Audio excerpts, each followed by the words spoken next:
I wondered what grandmother would say. But grandfather didn't worry. He seemed to be pleased with Toto's performance. He's clever, said grandfather.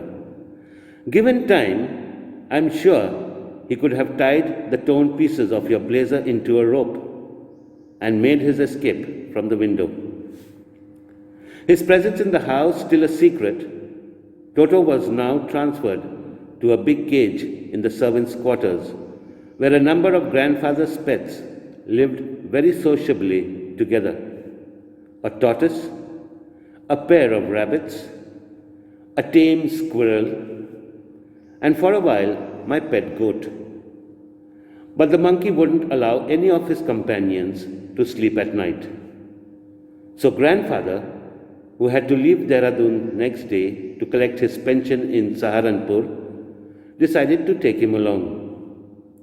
Unfortunately, I could not accompany grandfather on that trip. But he told me about it afterwards. A big black canvas kit bag was provided for Toto. This, with some straw at the bottom, became his new abode. When the bag was closed, there was no escape. Toto could not get his hands through the opening, and the canvas was too strong for him to bite his way through. His efforts to get out only had the effect of making the bag roll about on the floor or occasionally jump into the air. An exhibition that attracted a curious crowd of onlookers on the Dehradun railway platform. Toto remained in the bag as far as Saharanpur. But while grandfather was producing his ticket at the railway turnstile, Toto suddenly poked his head out of the bag and gave the ticket collector a wide grin.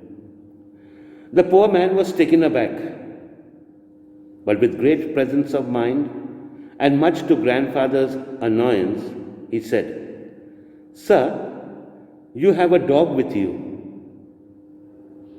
You will have to pay for it accordingly." In vain did grandfather take Toto out of the bag. In vain did he try to prove that a monkey did not qualify as a dog or even quadruped. Toto was classified a dog by the ticket collector, and 3 rupees was the sum handed over as his fare. Then grandfather, just to get his own back, took from his pocket a pet tortoise and said, "What must I pay for this, since you charge for all animals?" The ticket collector looked closely at the tortoise, prodded it with his forefinger, gave grandfather a pleased and triumphant look, and said, "No charge.